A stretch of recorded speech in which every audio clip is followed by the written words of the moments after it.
Here we go, folks. NBA strategy VOD for today, Tuesday, November 25th. And it's only a 3-game slate, which means these numbers are going to look very, very extreme. So hit the like button now, subscribe to the channel, hit the notification bell so you know when everything goes live. Follow me on Twitter at Josh Engleman for any updates that happen throughout the rest of the day. We're going to start it off. Game number 1, Atlanta Hawks, Washington Wizards. Kind of a weird one, but there's some stuff I like here, and luckily for me, the ownership is going to those dudes. When I prepped this morning, I expected Jalen Johnson to look awesome. This is even bigger than I was expecting. 67% owned, 62% optimal. He's going to be one of the most popular guys today. Easy flexibility in a power forward spot. You're not paying up crazy. You know, this isn't a 13.5 Jokic price here. I think he's pretty clearly the best, if not like top 3 of plays that you can get to today. We're also getting 50% ownership to Nickeil Alexander-Walker and another 50 to Kristaps Porzingis. I feel a lot better about the Nickeil Alexander-Walker piece than the Porzingis piece, but I do think this is a really nice spot for Kristaps Porzingis. I just get nervous with extreme center ownership at like properly-ish priced dudes, especially in a matchup where like you just kind of assume Washington's going to get wrecked every time they step on the floor. And that's when we hit the next tier of ownership on DraftKings, because it's Atlanta, and then it's Washington. That's something that I just did. Bub Carrington's 40, over-owned. Chris Middleton's close to 40, under-owned. Cam Whitmore's at 30. Sarr is at 30. Champagny and Bilal Coulibaly both at 25. Keyshawn George, CJ McCollum both at 20. Now we are showing pretty significant positive leverage on Justin Champagny. Guard forward eligibility, 3,200. It's not going to feel good, but that is the kind of value that we're going to have to unearth on a day like today, depending on where the news goes. Similarly, we're showing decent enough positive leverage on Alex Sarr, which I think is an interesting comparison point between he and Kristaps Porzingis. Not so sure there's as big of a gap as it shows. 37% boom for Sarr, 41% boom for Porzingis, but half the ownership. I find Alex Sarr to be interesting. Once in a while, the Wizards are just going to win, and those are the days you kind of want to get these guys. It doesn't stop there, though. Risa is 10. Dyson Daniels 10. Tough to get to a Okongwu if we have Porzingis today, which it seems like we do. Vic Krejci's already 4,900. We have a Q tag on Luke Kennard. Oddly big on a 3-game slate, so we want to pay attention there. The Bub Carrington one is scary because he's really not a good point per dollar guy, or point per minute guy, sorry. But he's 3,300 today. I need he should be in that 20-minute range, and that's what you need on a day like today. So as I'm looking at it, I rank those top 3 Atlanta guys in the order that they're in. Jalen Johnson, Nickeil Alexander-Walker, Kristaps Porzingis. If I'm looking at Washington, the first 2 names that stand out to me are Alex Sarr and Justin Champagny. And we've got basically the same setup on FanDuel.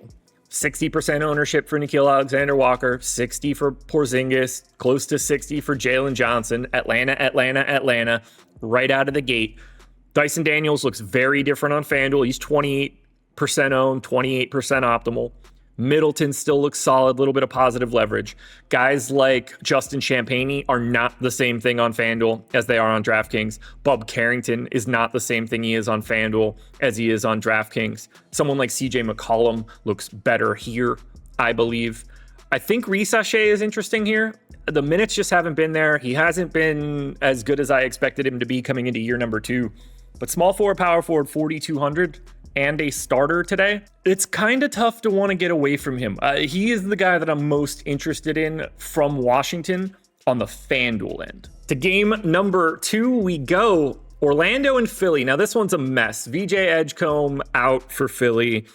Who else are we missing? Joel Embiid is questionable. No Kelly Oubre. Paul George is here. So we're looking at a starting lineup that's going to be something like Maxey.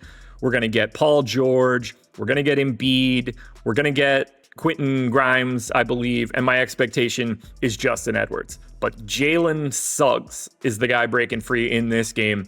6,500, point guard only, 50% owned. A little bit lighter, from an optimal perspective. However, he's playing more minutes now than what this salary dictates. It appears that the minutes limit is largely gone, and he can get to 31 or 32 in this spot. So I'm not surprised to see that ownership at all. When he's available, he is the linchpin for making this team good. So I want to get to Jalen Suggs. I think there's very reasonable value on someone like Anthony Black. I find the relationship between $4,200 Goga Batadze and $5,600 Wendell Carter to be fascinating. On a day like today, with a 5% owned Goga, those are the days that I want to get to him, especially on 3-game slates. There's absolutely no reason Goga can't play more than we expect here. And if you're going to get him at 5% ownership, you're not feeling as bad if it goes wrong. Assuming Justin Edwards starts at 4,400 in small forward, he's just kind of like a value guy that'll show up, but tough to prioritize. I think Quentin Grimes at 6,100 is underrepresented, even if he's playing alongside Maxey and George and Embiid. This still strikes me as a spot where he is underrepresented. So based on our optimal rates, we have a lot of positive leverage on Quentin Grimes right now. There's value in Tristan da Silva since he's been starting for Paolo Banchero. It's always tough to want to get to a 10K maxi with everybody in. However, reasonable. You start comparing that price tag to the Jalen Johnson one, we have a very different ownership gap. But the matchup, infinitely harder. We're not getting much to Franz or Bane. I lean Bane. Don't have much of a preference. They seem to be properly owned.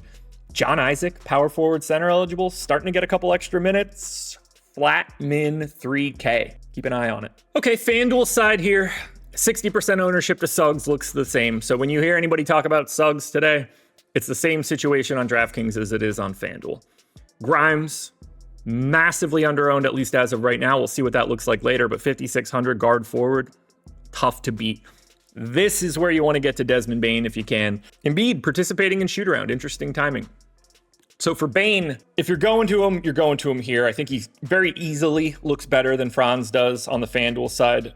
Not that I don't like Franz, clearly there. But if I'm taking one of the best Orlando dudes after Suggs, it's Bane. The value is way different here. We're not getting that same sort of pay down. Justin Edwards is there. I like him less on FanDuel than I do on DraftKings. The one thing that I think is easiest to talk about is I just don't see, whether it's DraftKings or FanDuel, I don't see how we go to Paul George or Joel Embiid. I just don't think there's enough minutes there. Even with 6,300 for George or the $7,500 price tag for Embiid. I mean, we haven't seen Embiid in what, like 8 games, 9 games, something like that, 7, 8, 9, in that range.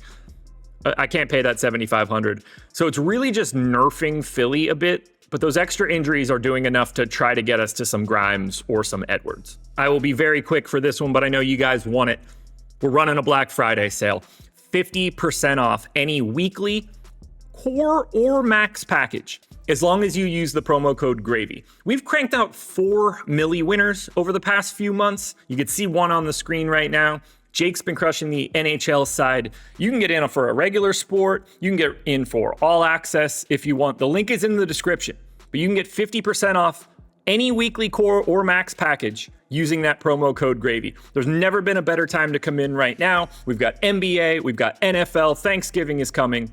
Come join us. Final game of the night, the late night hammer, 11 p.m. start. When this game starts, the other 2 games will be over, unless the 8 o'clock game goes to OT, but there's nothing I could do for that one.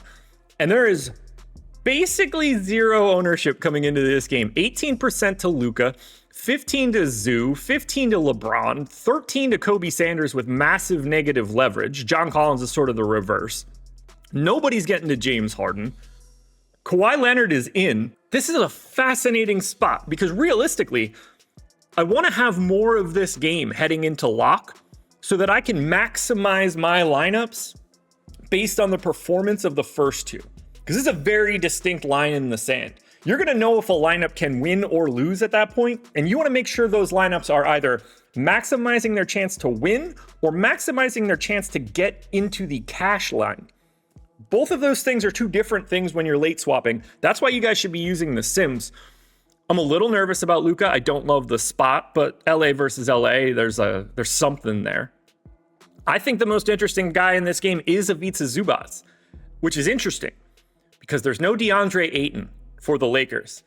And that's not even really creating any value out of a $4,400 Jackson Hayes. He's barely owned. But Ivica Zubac now gets to face Jackson Hayes instead of Ayton. And no matter what we think here, there's a gap between those guys. Zoo's starting to play a little bit more. He's starting to look a little bit better. If I'm picking a guy in this game, I want Ivica Zubac late, because I think that puts us in a really nice spot. If I'm going to the Lakers side, 9% ownership to Austin Reeves. I get LeBron is back now. It's a little bit more complicated. But $8,100 shooting guard, sub 10% ownership. What if he just goes out there and hangs 50 fantasy points? I wouldn't be shocked that that happens. And we're going to get that in the late night hammer. Get yourself Austin Reeves. Now, FanDuel is treating the final game differently. 35% ownership to Ivica Zubac. I liked him on DraftKings. I like him even more here. To me, he's the easiest guy to get to at center. LeBron James, 8,700, small forward, power forward, and the second highest owned guy in this game. We're not finding any issue getting to Luka on FanDuel. John Collins looks even better than the ownership is showing right now. Reeves, great price, better position. Less interesting on FanDuel, though, just because of the way the rosters work. If it's going to be easier for me to get to Luka, then I'd rather get to Luka on the FanDuel end. But the way this slate exists between DraftKings and FanDuel, from a build and late swap perspective, is entirely different because people are already getting to the FanDuel side. The DraftKings side is empty. So I see it like I want to get to this late Los Angeles matchup on DraftKings to be my differentiator and allow me to swap to have a better shot tonight. On the FanDuel end, you're just going to get there by default because it's easier. But that's what we have for today. Just 3 games, but a wild 3-game slate with an actual 2-game lock before the 3rd game starts. If you're not staying up till 11 to make these late swaps, you're doing yourself a disservice. And the easiest way to do those swaps is using our sims. We have a late swap tool. It'll handle all of it. So join us now, promo code GRAVY, link in the description. I'll see you tomorrow.